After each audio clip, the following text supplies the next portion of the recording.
Hola, ¿qué tal? ¿Cómo están? Que el Señor les bendiga. El día de hoy, sábado, iniciamos la última semana de esta hermosa lección del libro de Deuteronomios de este cuarto trimestre del año 2021. Y esta lección número 13 se titula La resurrección de Moisés. Esta palabra Moisés es una palabra muy común o era muy común en el idioma egipcio antiguo en el tiempo en el cual Moisés nació. Los egipcios tenían una palabra conocida como Mosis, que se le colocaba como parte final adherida a los nombres de diferentes personas en el país de Israel. Por ejemplo, Amosis, que significa nacido de A, la diosa de la luna. Camosis, el nacido de, que era el alma dedicada a Ka. Tutmosis, el nacido de Tot, que era el dios escriba. Y el nombre común, Ramosis, que también más tarde se conoció como Ramsés, que significa el nacido de Ra, o sea, el hijo del dios Sol. En la vida diaria del pueblo de Israel, estos nombres eran muy comunes y se abreviaban con frecuencia como Mosis, que es una forma muy similar al nombre original que la hija del faraón le dio a Moisés. Este nombre pudo haber incluido el nombre de una deidad muy antigua del país de Egipto. Como los egipcios adoraban al Nilo, estos deidificaban a este río como un rey, como un dios.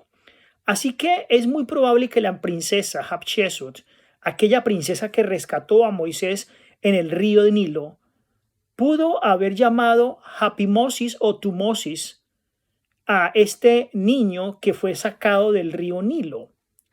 Cuando Moisés rehusó llamarse hijo de la hija de Faraón, lo encontramos en Hebreos 11:24. Naturalmente eliminó la referencia a algún dios egipcio que llevaba su nombre, por terminar en Mosis. Moisés pasó los primeros años de su vida, es decir, los primeros 40, muy posiblemente bajo los reyes de la dinastía Tutmosis I, Tutmosis II, de la reina Hatshepsut, y también que era la hija de Tutmosis I, que según la cronología bíblica sugerida, sin duda se refiere a la hija del faraón que se menciona en Éxodo del capítulo 2, el versículo 5 a 10, es decir, la madre adoptiva de Moisés, Hatshepsut. En este caso, Moisés habría presenciado el ascenso de Egipto a la cumbre de su poder. Tutmosis III, cuyo reinado fue entre 1486 y 1450 a.C., habría abarcado los años 40 durante los cuales Moisés peregrinó en Madián. La vida cultural llegó a tener un alto nivel en Egipto. Las artesanías, la arquitectura estaban muy bien avanzadas. La astronomía, las matemáticas y la medicina florecían muchísimo. Por lo tanto, Egipto tenía razón para jactarse de ser un país poderoso y civilizado en su época. Moisés fue el hijo de Amrán y Jocabet, descendiente de la tribu de Leví, de la cuarta generación desde Leví, el hijo de Jacob. Pertenecía a la familia de Coab, y su hermano Aarón tenía 3 años más que él. También tenía una hermana llamada María, que era mayor. Cuando nació Moisés, los hijos de Israel ya estaban en Egipto por 135 años. Jacob había muerto hacía 118 años atrás, cuando nació Moisés, y José había muerto 64 años atrás. Así que Moisés debe haber nacido en el año 1525. Cuando los hebreos entraron en Egipto, los reyes Ixos, que estaban emparentados y amistosos porque eran gobernadores del país, pero provenían de otro lugar, de la parte norte de Sudán. A comienzos del siglo XVI, unos 50 o 60 años antes del nacimiento de Moisés, estos fueron expulsados por una dinastía egipcia, es decir, aquel rey que había sido tan amoroso, tan misericordioso, tan amigable con José, esa dinastía de reyes que provenían no de Egipto sino de otro país y que eran los que mandaban en el país de Egipto, todos ellos fueron expulsados. Por lo tanto, subió al poder una dinastía que fue la dinastía número 18. Y uno de los primeros reyes tal vez sea este Amosis o Amenhotep I, que fue probablemente el nuevo rey que dice la Biblia que no conocía a José, el cual se menciona en Éxodo del capítulo 1 y el versículo 8. Los hebreos se habían multiplicado rápidamente hasta que se llenó de ellos la tierra de Gosén, y llegaron a ser un pueblo mayor y mucho más fuerte que los egipcios. Como los hebreos eran numéricamente fuertes, y como los egipcios necesitaban con suma urgencia mano de obra barata para las construcciones y esos enormes proyectos que estaban haciendo, no es extraño que estos reyes de esta nueva dinastía establecieron la política de mantener sujetos con trabajos forzosos, como lo dice el versículo 10 al 14 del capítulo 1 de Éxodo, a todos los israelitas. No se sabe cuánto antes del nacimiento de Moisés fueron puestos a construir las ciudades de almacenaje, ciudades como Pitón y Rameses. Y estos les hicieron servir con dureza.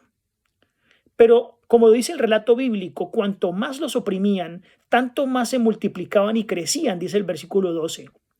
Y los esfuerzos para frenar el rápido aumento de la población de los hebreos fueron totalmente ineficaces. Al principio, entonces, los egipcios se propusieron amargarle la vida con una vida dura de servidumbre.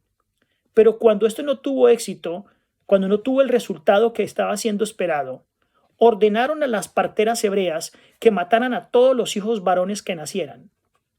Recordemos que ellas no cumplieron estas órdenes de Faraón con la excusa de que las mujeres israelitas eran mucho más vigorosas que las egipcias y que no necesitaban los servicios de las parteras, lo dice el versículo 19.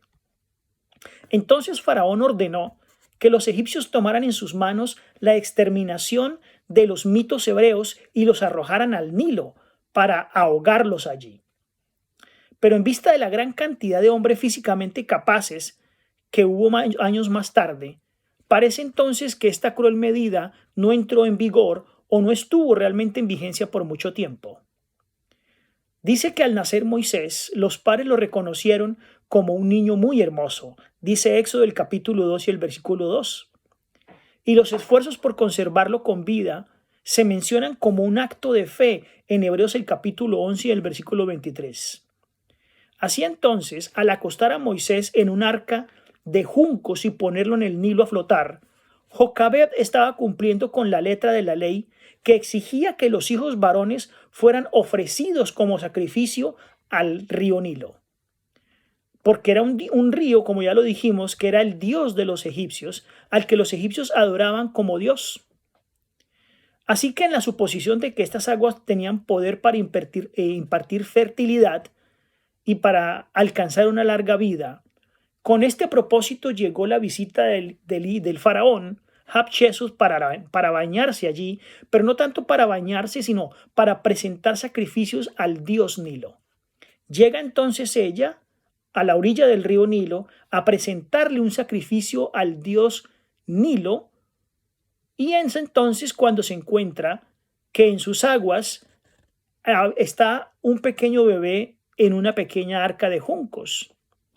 La aparición de Moisés flotando en aquella cesta, como si fuera el don del Dios que ella estaba venerando, que era el Nilo, era para ella o fue para ella la respuesta a las oraciones de ese sacrificio que estaba presentando en ese momento. Por lo tanto, aparentemente le impresionó mucho, y esto fue para ella un feliz augurio. La princesa tomó al niño como hijo propio y lo contrató a ser cuidado por parte de esta mujer llamada Jocabed como una nodriza. Bajo los sacerdotes, Moisés llegó a ser un hombre dominador de las letras, de la literatura, de las ciencias, de la religión, y también bajo los comandantes del ejército obtuvo la habilidad para el mando militar y otros oficios reales en los cuales estaba bastante bien preparado. No es de extrañarse que Moisés liderara muchas campañas militares en el exterior. Su aspecto exterior, su vestido, su conversación, su conducta, su cultura, pudieron haber sido completamente impresionantes para los egipcios. Cuando llegó a los 40, Moisés supo que había llegado el momento de escoger entre su fe hebrea y el trono de Egipto. La profunda lealtad a Dios y la percepción del propósito divino para su vida lo condujeron entonces a echarle suerte con su propio pueblo.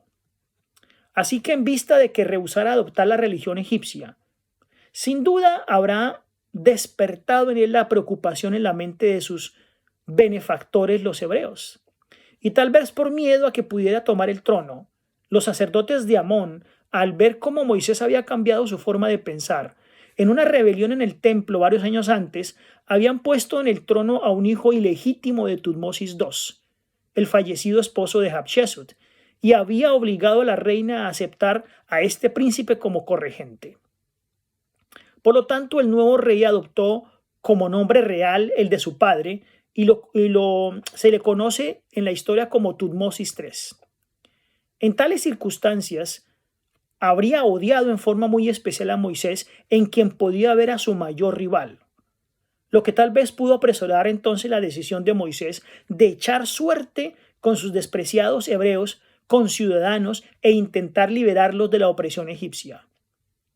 Por este acto necio de haber matado a un capataz, como lo dice Éxodo del capítulo 2, los versículos 11 y 12, Moisés se puso en las manos de sus enemigos. Tal vez entonces Tutmosis III en particular, que ahora tenía la razón legítima para llevarlo y enjuiciarlo y destruirlo, es muy posible entonces que estas circunstancias condujeron a Moisés a huir de Egipto y a encontrar refugio en la tierra de Madián, al este de Egipto.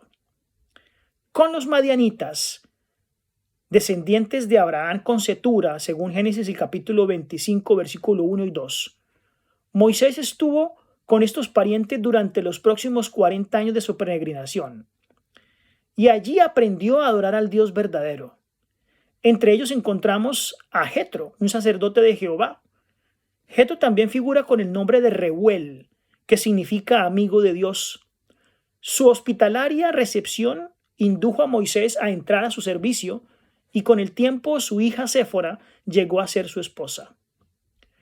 Durante los 40 años que pasó en la región sur de la península del Sinaí, sin duda Moisés se familiarizó con la geografía, con los recursos, con el clima de esta región desértica.